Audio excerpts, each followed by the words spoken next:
Hey, remember The Witcher, everyone? Remember how we were all super excited to get this awesome big-budget TV adaptation of one of the most beloved dark fantasy series of all time? Remember how cool it was that Henry Cavill was playing Geralt of Rivia because he was a massive fantasy nerd and a huge fan of The Witcher books? Remember tuning in for that first season and slowly realizing the narrative was a confused jumble of absolute nonsense that jumped backwards and forwards all over the place with zero explanation, punctuated by the occasional mildly entertaining monster of the week adventure, and half the major characters were race swapped because Netflix, and Yasuke was now an insufferable prick that made you want to gouge out your own eyeballs in sheer frustration, and you could never tell where you were in the world because every single village and town contained the same baffling melting pot of ethnic diversity as a modern day American city, and for some reason Geralt was relegated to a background character in his own show, and basically the whole thing was a retarded feminist power fantasy written by frustrated middle-aged liberal white women. Yeah, that. Yeah. Oh, guys. What a great start to a video. Oh, man. Oh, by the drinker. The critical drinker, The Witcher 4. Is anyone still watching this garbage? Oh, man. He hit the nail on the head. I agree with everything he just said. I was so optimistic about that first season.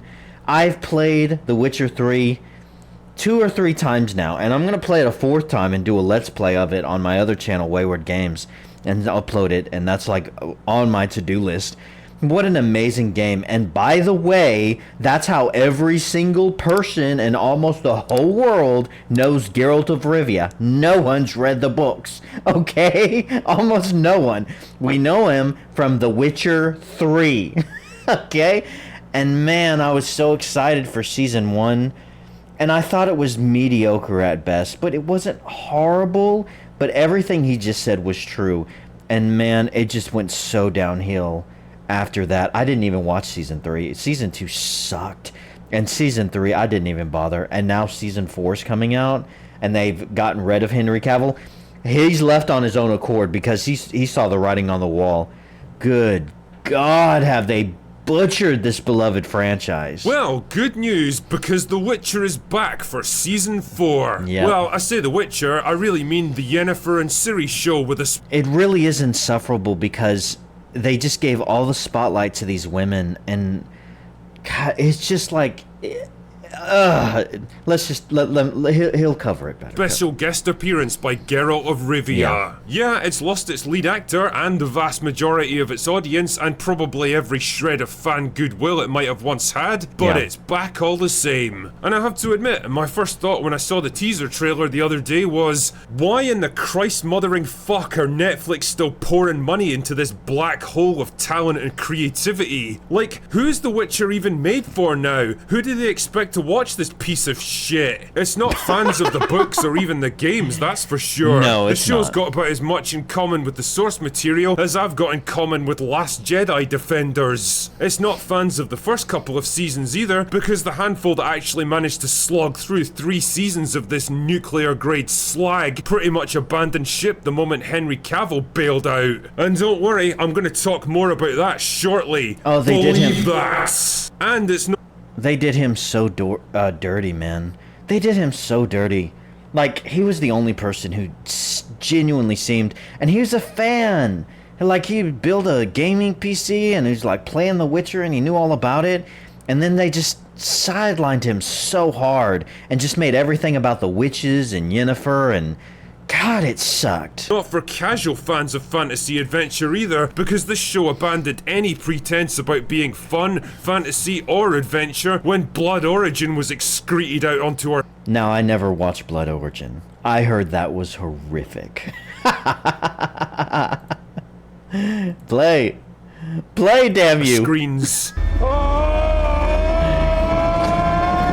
Jesus, that series was so fucking bad, I think it gave me legitimate brain damage. Then again, it might have been the pint of hydraulic fluid that I forcefully drank afterwards. Who can say, really? The point I'm making here is that The Witcher is the deadest of dead horses at this point, and flogging it even harder with each passing year isn't gonna bring it back to life. At best, you might get an expulsion of decomposition gases building up inside the rotten digestive tract, and at worst, you'd be better off dumping $100 million into a big pile and... Isn't this supposed to be Triss? Is this Triss?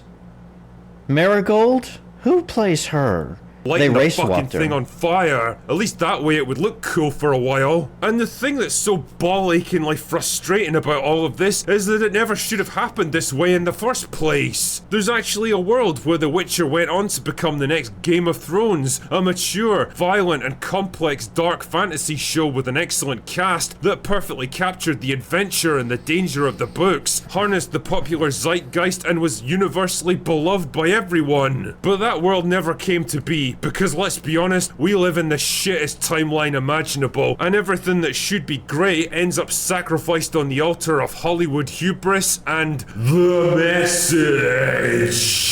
Honestly, if reincarnation turns out to be real, knowing my fucking luck, I'll come back as myself, just so that I have to experience this crap all over again. No!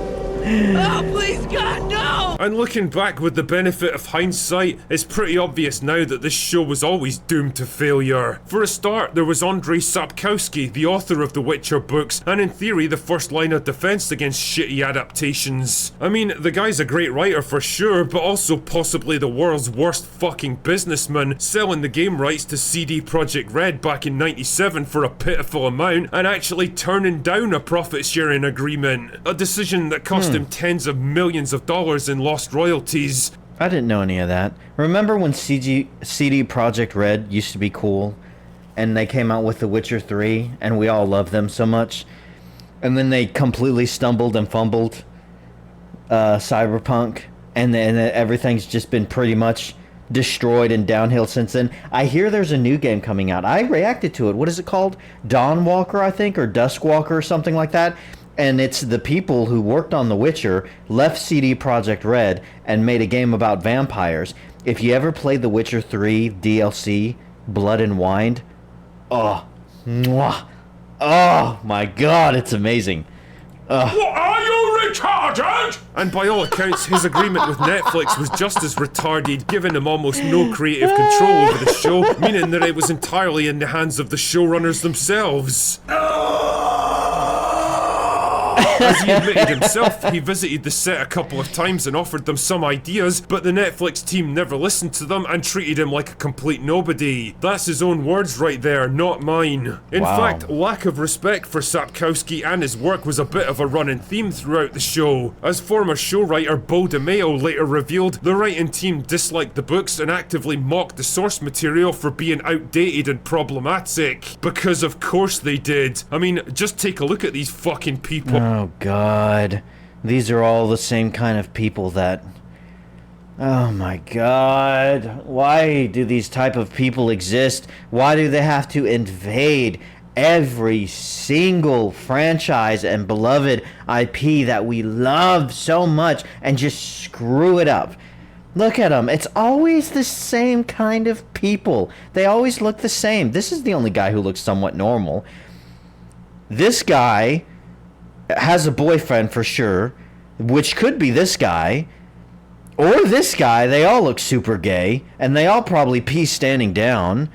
And then you have a plethora, just a never-ending sea of woke white women.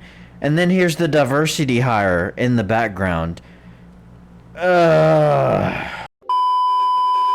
Did you guys know that for most of the people watching YouTube videos, only a small percentage of those people are actually subscribed to those channels?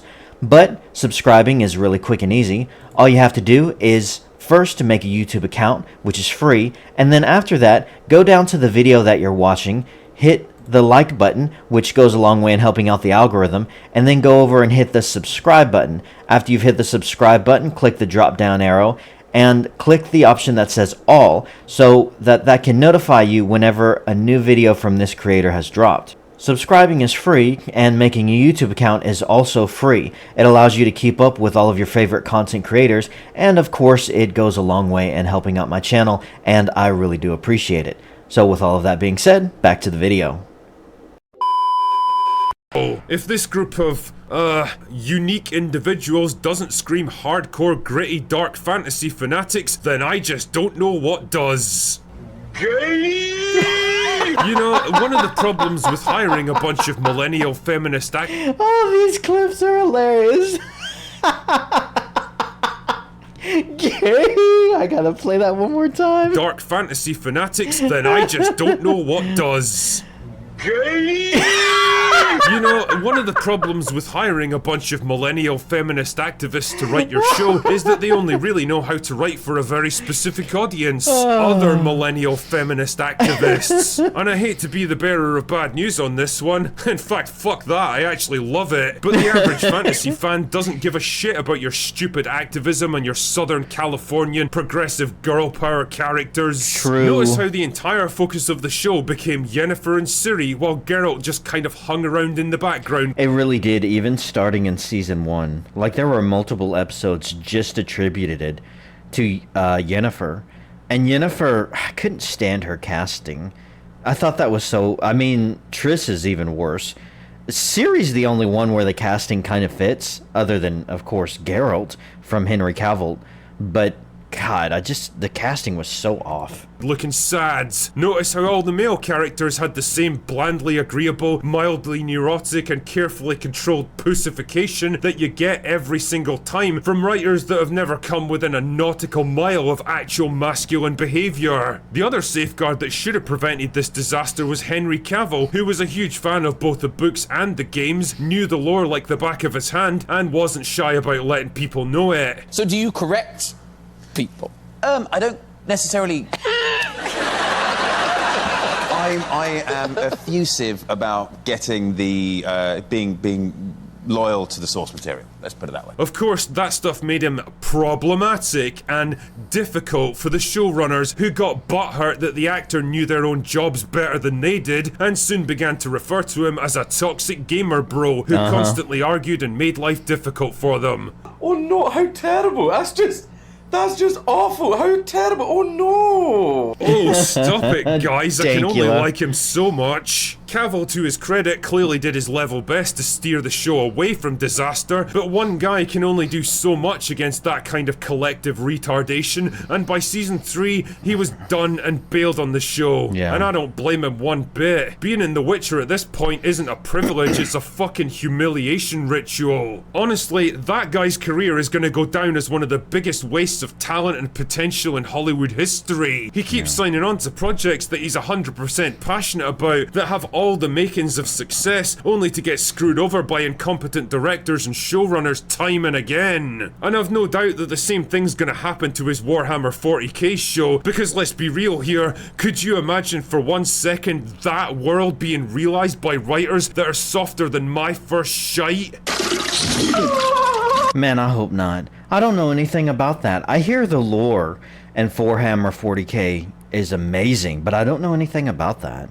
I hope it goes well. I don't know. And so, what do we have left, dear viewer? Another season of a show that nobody's fucking interested in? A new leading actor who's just a cheaper replacement for someone way better? I mean, I like Liam Hemsworth and all that, and he seems like a good lad, but let's be honest here, he's the guy you hire when you can't afford his big brother. The Witcher at this point feels like some weird holdover from the late 2010s, when race swapping and girl bosses and feminist reimaginings of classic franchises were all the rage, instead of shitty relics from a retarded timeline that the rest of us would rather forget. It's a show that somehow managed to cling on to existence like that skid mark you left in your toilet bowl that just won't shift no matter how many times you piss directly on it, and you know you're gonna have to get the bleach and scrubbing brush to finally put an end to the bastards. The Witcher should have died 3 or 4 years ago, and keeping it alive as this horrifying zombie franchise isn't just cruel to the source material, it's even more cruel to anyone dumb enough to watch the thing. Anyway, that's all I've got for today. Go away now. A fierce growl at the end. Yeah, he's 100% right. It's really disheartening. This is one of those series that I was so looking forward to. And they have just completely botched it. I mean, they have just destroyed every bit of it with their DEI hires and switching up the lore. It feels like it was written for, I don't know, like these weird, awkward kind of fan groups who circle around Reddit. I mean, and just make stuff up. I mean, it's just like, it sucks. The writing sucks. Again, even the first season, you could have recovered from that. Because there were things to like in the first season. There really were. And you had Cavill. But man, they just really screwed it up. The casting was horrible. The writing was worse. I feel sad. And the truth is no one's going to watch this new season that's coming out. I'd love to know what you guys think. Have you seen any of it? If you've watched season 1, did you watch anything after that? Let me know your thoughts in the comments below, and please don't forget to hit the like button and the subscribe button, and the bell icon really goes a long way in helping out the channel, and I really do appreciate it, guys. Thanks for watching. Till next time.